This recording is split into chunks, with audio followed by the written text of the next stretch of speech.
Permitted development rules introduced on August the 1st, 2021 have made it very easy to convert commercial buildings to residential use.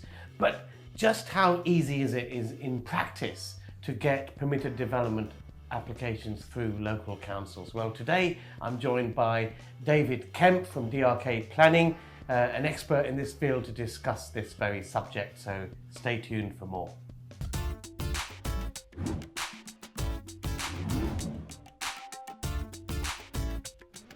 Hi, I'm Ranjan Bhattacharya. Welcome to this channel. If you're new here, make sure you subscribe and hit the bell icon so you're notified when we put out new content on all things to do with property, investing and developing. Today, I'm joined by David Kemp, who is a leading planning consultant, a leading specialist in getting PD applications through, who also is not just a planning consultant, but also has a background as a former barrister. So he's well suited to getting permitted development applications through.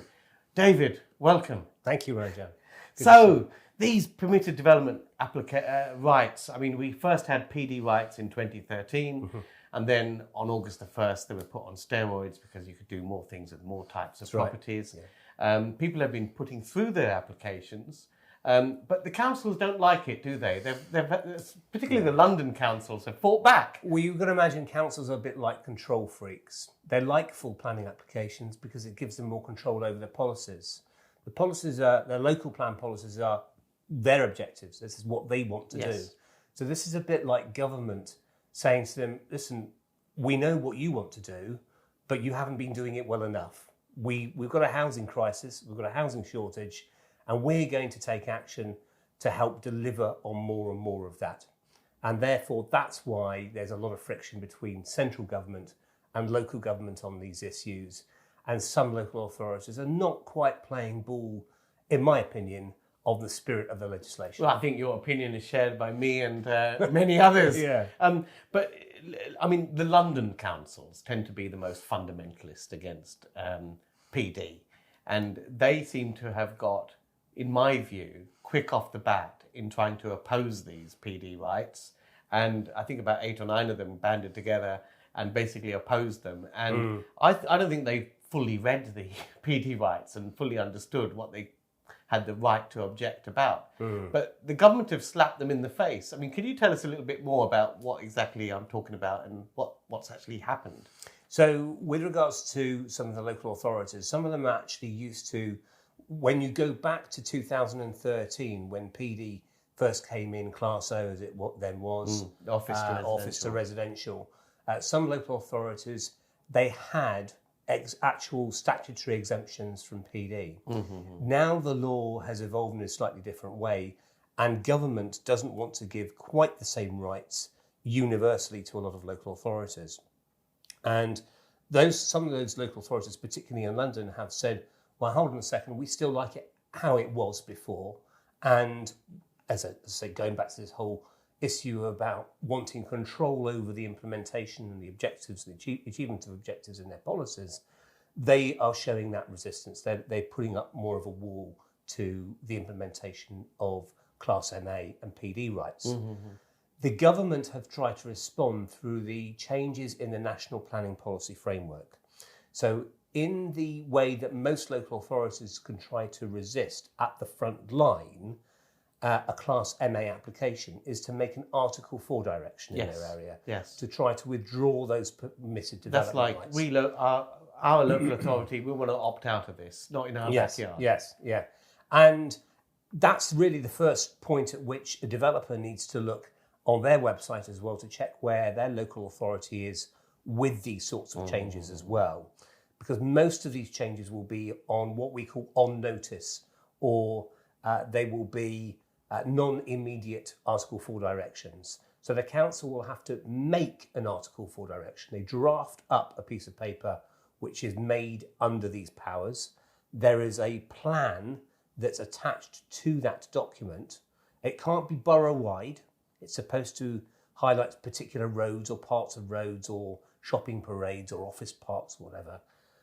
And then it has to be on their website, and they have to notify businesses affected by that direction, and then it won't come into effect for another 12 months. So that means that within that 12 months, you can still get PD, but you have to get your PD through and consented, not just apply for it, but through and consented before the end of that 12 months. Now, what the government did when they changed the National Planning Policy Framework last year is they introduced some national policy tests on Article 4 directions. They basically said these are only acceptable in terms of withdrawing permitted development rights by Article 4 directions if they're necessary. Now, there's going to be arguments, as you can imagine, backwards and forwards between local authorities and central government as to what's necessary, when it's necessary. But basically, central government is trying to send out that message. This is this is the purpose of this legislation. This is what we want to achieve. Stop standing in the way of it.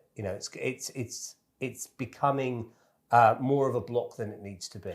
So, you're right. I mean, in the 2013 PD rights, councils applied for Article 4, and they just blanketly draw a red line around swathes of areas with no consideration of the building There types. were some local authorities that were allowed to do that. Royal Borough of Kensington and Chelsea had a blanket-wide exemption for their whole borough. Which is crazy. I mean, it's just crazy to think of it like that. But so a bunch of London councils basically drafted one of these Article 4 things, but they didn't really, I think they did it under emergency powers, and they didn't really consult the government. So the government then got involved and then said, no, you can't have this. Yeah. And that's a phenomenal win for us, isn't it? It is. Yeah. I mean, it sends out a really, really clear signal. But the battle, or rather the war, is not over. The war is still being fought on all sorts of fronts. So they've got a bruised nose, these They've got a bruised nose, but that's not necessarily going to put them on, that's not necessarily going to stop them. They'll just try to find another way to throw up roadblocks, make life difficult. And these applications, they're great opportunities. They do cut through a lot of the difficulties in getting commercial to residential conversion, not least the principle of it, because in most cases, as you'll know, if you have an Article 4 direction in place, you have to go through policy. You have to prove the case that there's no demand for that office unit. And that usually means putting it on the market for 12 months if it's not already been there. Long-winded. And that can be very long-winded and may not actually take you where you want to, because you might find that there are people who prepared to move in. Who knows, Now, if you've had experience of putting in any PD applications, let us know your views and how you're finding local councils, good or bad. Just bung them in the comments below. Also, if you're finding this video useful, smash that like button. We'll get back to the video in just a moment, but what I wanted to really tell you about was what is the most exciting opportunity in property right now, and that is repurposing defunct commercial buildings to residential use. Now, most people don't really know where to start, what to look for, and how to exploit these opportunities, and that's why I've prepared 90 minutes of free training for you to get you started on this wonderful journey. You can register for this free training at property-workshop.com. Join me on that free training, and I'll leave you to enjoy the rest of the video. So David, okay, they've had a bloody nose. Some of these councils have had a bloody nose. But I would say, because I've applied for planning PDs under the old rules and now under the new rules, I think under the new rules, I would say that there's a little bit more I's and T's that need to be crossed. And sometimes you need to cross those I's and T's by getting other experts to provide additional reports and the like to add to your PD application, which can add a little bit of complexity and a little bit of cost.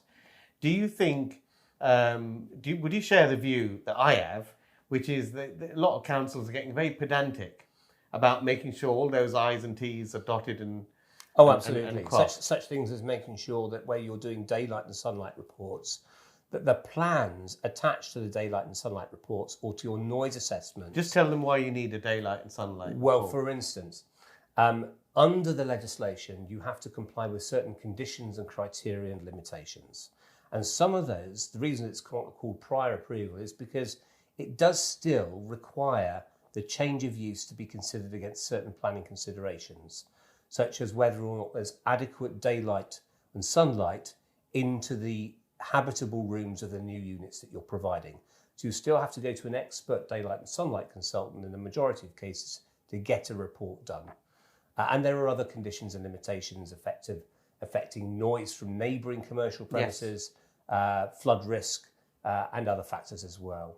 So where, for instance, some of these technical reports are done, the experts often say, this is my opinion, conclusion, it passes. And then in the appendices, there's usually a section which copies the application plans that you're putting in.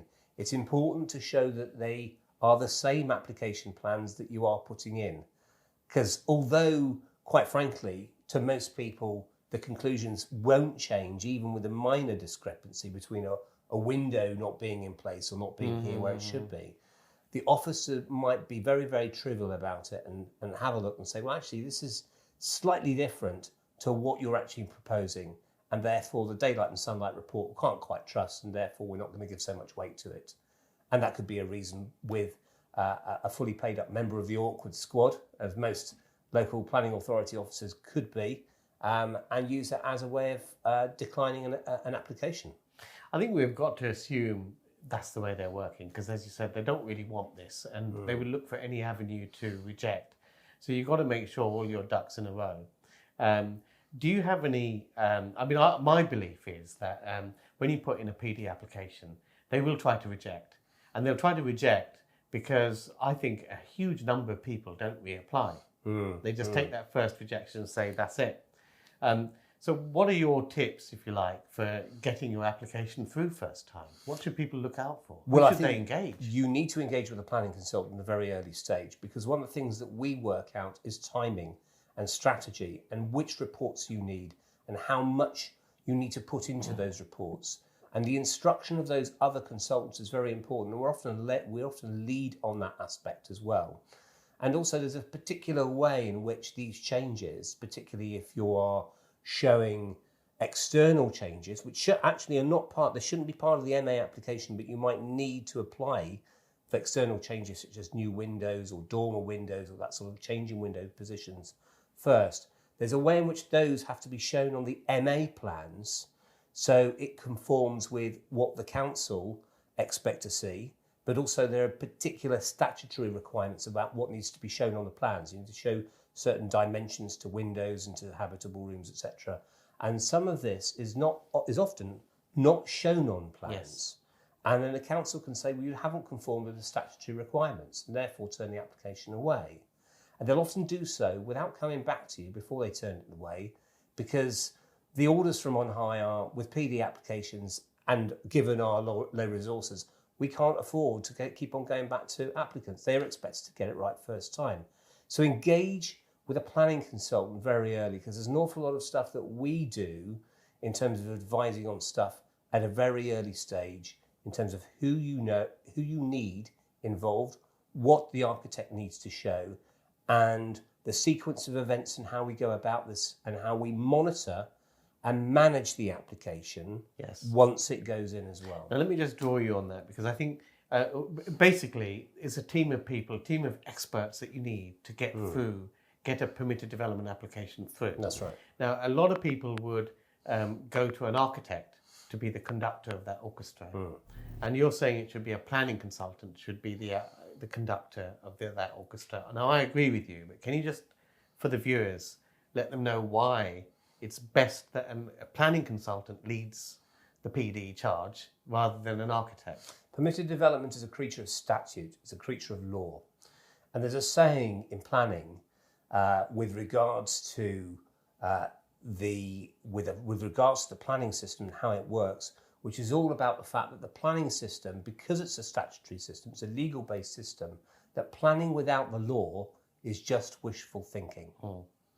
And what that means is that if you know something about the structure and the law, and that's something that we as planning consultants are trained on, and that's where we get the bread and butter of our experience and our work from. I'm not to say that there aren't architectural colleagues of mine out there who are not well versed in this, but it's like anything. If you deal with it day in, day out, you are likely to be better at it than people who are not dealing with it and engaged in it in quite the same way day in, day out. And when you get into the detail, the granular detail of what the MA requirements are, some of them are very easily overlooked by people who are just focused on the way in which the building or the interior should be laid out, could be used, etc. That's it. I mean, it's. I mean, the architects are very good at optimizing the use of space Absolutely. and the like, but whether or not you could get that scheme granted is down to the legality of the way the PD legislation is drafted. And it's not just that, but also we've had cases where, for instance, we've had the feedback from the case officer. The case officer has indicated that they were going to refuse it for reasons which actually were not relevant under statute. And we've had to go back to the officer and lay out the case as to why we think they're wrong, and find a way to bring the team leader, their line manager, into the conversation to make sure it definitely is going in the right way, and that conversation takes place in the right way as well. And basically, you don't have an officer going rogue on you in the middle of an application. Yes. PD applications then, are for reconfiguring the internal envelope of the building. That's right. Without external modifications. If you want to do external modifications, what do? You need to apply for planning permission first. Yeah. And what's the sequencing? So now this is an interesting question, because when you go back to the old Class O and the old PD, what we all used to do is go for the change of use first and then put in the external application for full planning permission for changes to windows or cladding, etc. The reason that's changed is because then, as opposed to now, daylight and sunlight in particular was not necessarily so much of an important aspect or criteria. But because it is, one of the reasons why you often need to apply for the window changes first is because it's a criteria, B, it's easier to apply for it and get it through whilst the building is still in office use, because once you've flagged out and advertised to people that it's likely to be for residential use, neighbours are more likely to object. So you're more likely to be able to get that through under the radar without them then holding you hostage to fortune on the prospect of you getting PD afterwards.